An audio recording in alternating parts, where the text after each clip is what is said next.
Alright, boys. So first of all, Happy New Year's. I hope everyone, whether you went out and you celebrated, partied, or you stayed at home, you didn't care, or you just hung out with the boys on like Discord or something.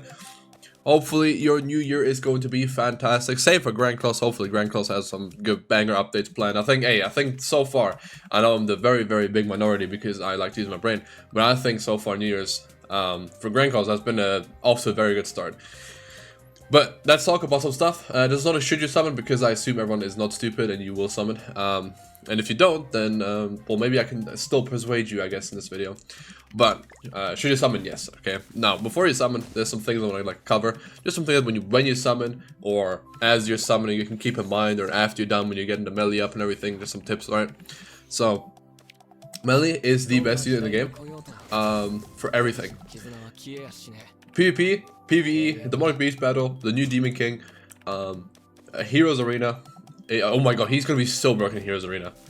He's gonna be so broken in Heroes Arena. Because the way he works is, he cleanses one debuff for everyone. If you have one debuff on all your teammates, when there's 3 people, then usually have 3 black balls, you need 1 more and you transform. That's how they balance it. But in 4v4, because you have 4 people, 4 debuffs, boom, he's done. He's full, like he's ready to go. Turn 1 every turn.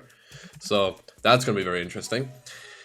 But yeah, so that's just one thing. Anyway, let's talk about his banner really quickly because a lot of people are hating on it, and that's fair. But let's talk about the fests first. Okay, Demon King, great, better now than ever. Okay, I'm usually a Demon King hater. I never thought he was that good, but you know, I'm biased. But I think like right now he's really strong with Meli. I think Sins is better. I'm gonna make a separate video on like what teams you should run with him, but I think Sins is better. He's still really good with him. They have such good synergy because the way it works is you give Meli a commandment, and Demon King will disable it, right? Doesn't matter who you give him like that your strongest commandment that isn't Estarossa, or you could give him Estarossa and you run Chandler, but you know, up to you. You give this guy a commandment. And then it triggers the commandment passive of this guy. Then when the commandment dies, he gets some of the stats. So you give him some of Meli stats, and that's insane. And that's what like the synergy is between those two, which is kind of cool. It took me like 2 days to clock onto it, but it's very cool.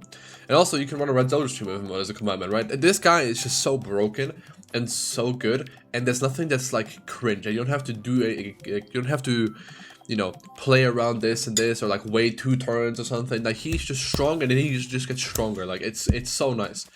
Right, obviously it definitely is not nice to face, although everyone I've faced so far has been going second, obviously, because I have more CC, I spend more money, and if you go second with Meli, it's really tough, I think.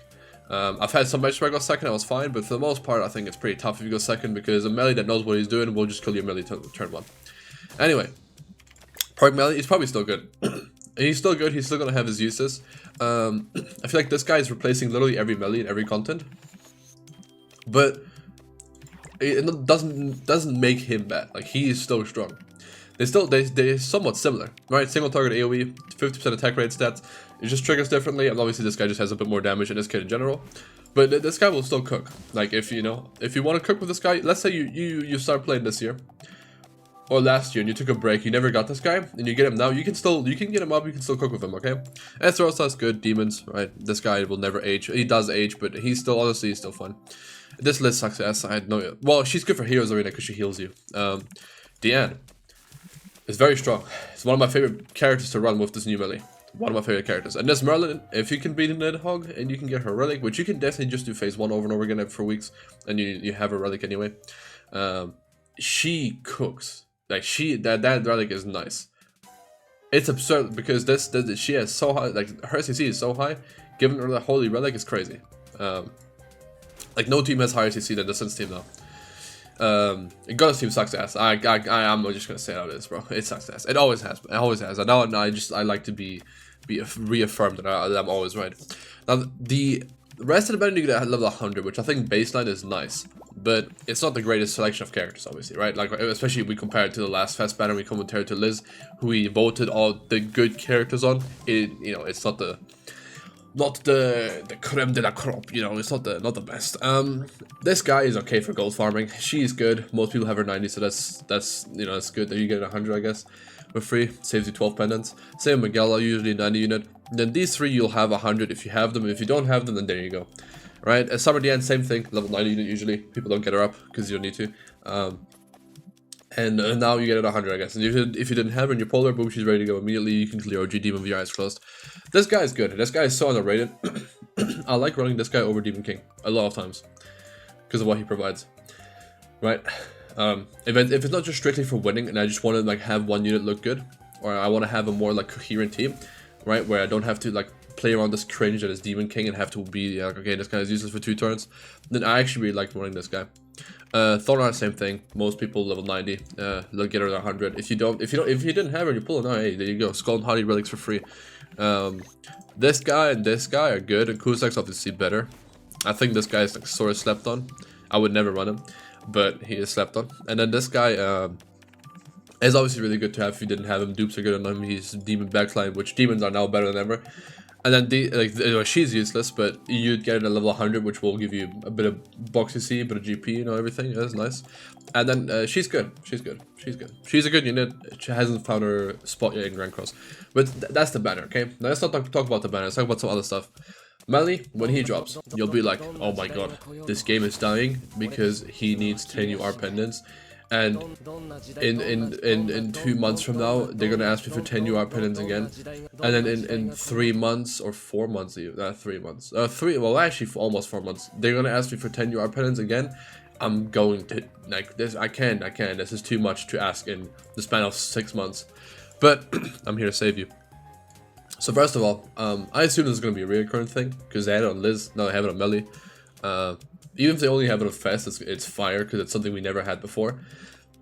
And I have to say this before we even get there. Free to play, so you get during celebrations 123 gems a week from dailies in PvP, and then you get the login bonus. Okay, you get that as well, and then you get the events, the different events that give you gems. Okay, and then you get the final bosses that give you gems. There's a bunch of stuff. Okay, so let's not pretend like you couldn't. You get on average more than 500 a month. 500 gems, okay? Now, let's say this and next month, that's 1,000 gems, alright, plus. You will need to use 30 to buy something, and you will do that because it's good for you, even if you think it's not good for you, even if you think, oh my god, that's so expensive, right? If you are someone that struggles for gems as a free-to-play, for stuff that you need to get with gems, then that means you're someone that would summon on the Spring Elizabeth from last year. Now with a 600 banner, you probably spend like 210 on it because you're like, hey bro, I have the gems, you know. Don't, all right. Just some other stuff that's good. 90% of the stuff, yeah, last year was bad. I wouldn't be surprised if someone that is a really smart free to play went into this banner with like 7,000 gems. But anyway, now that I just covered, I just want to cover this because I've seen some comments telling me free to plays can't afford 30 gems. That's too much. Like every 2 months, you want me to use 30 gems? That's too much. So let me show you what it is. That's what it is. You go to shop, and then you can get there differently. You can get there from just clicking this bag, but shop, scroll down, and click this thing, and then you scroll down. 35 pendants for 30 gems. Right? If you're free to play, you need this. You don't have access to the shop like I do. Like I'm just gonna buy pendants when I need them, right? From different packs. You don't, so you should buy this every time. I will buy this still after I'm done with my summons. The rest of the stuff is useless. I wouldn't bother. None of the stuff is worth it. But the 35 gems for 30 gems for 35 pendants. You have to buy this. Okay, this will help you with Meli too. If you pull Meli and you have like 100 gems left over, right? Let's say you finish your rotation. Let's say you have 1,000 gems logged in. You get 60 gems on your login, by the way, as well. Then don't spend those extra 100 on like 3 molds in that banner because that's not going to do much for you. Just buy those pendants so you can actually get them up. Okay, it does cost more pendants. A lot more pendants, almost double the pendants, which if you've watched any episode of the podcast, I hate how little pendants they give out, but right now it's good for pendants. Ever since Liz, they've been doing well, so you should have a bunch of pendants. Also do the events, more pendants. Now secondly, let's talk about the SA coins, which I like mixed about because I feel like 20 extra SA coins every few months is not, it's like whatever. But I know how bad it can be with SA coins, right? So I'm not gonna, if you complain about it, I think it's a valid complaint, but I personally don't think it's that big of a deal. But if you complain because it feels like it's a lot, then that's fine. I think, and that's like a complaint I can't argue against. But right now for this celebration, okay, and I believe this is because of the True Awakening, not because of his Awakening cost. And I do think this is something they will do going forward, because I think they know that they've increased the amount of Super Awakening coins we need in general, right? Because the True Awakening system, it scares a bunch of free-to plays because they think it matters. And when you could literally don't, like, if we stay at 1 star, which I think we do, but anyway, and we go the entire year like this, okay? We go the entire year. You could start now, end the year, not have everyone True Awaken because you don't care, and it would not change a thing. It would change nothing. You could have everyone True Awaken and no one True Awaken, it doesn't matter.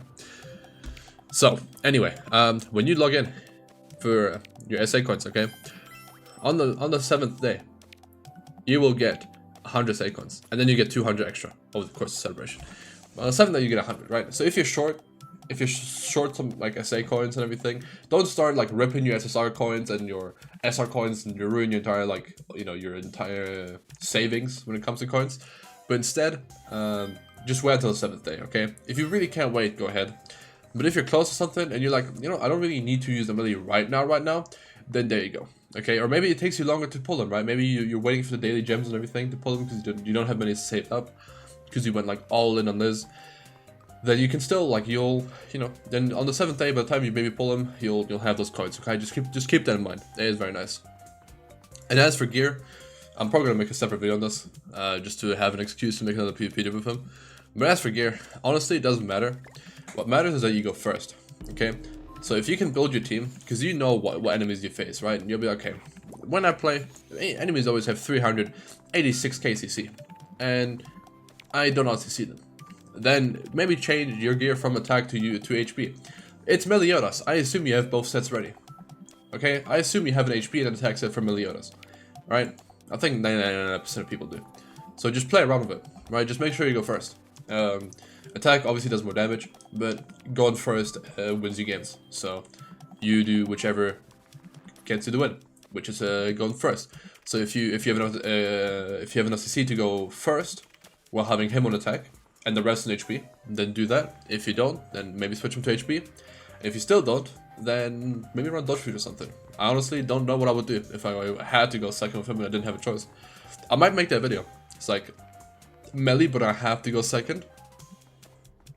And I like just like remove the gear off my backline. I could do that. Why not? I tried out. But anyway, that's my little before you summon video. Anyway, good job.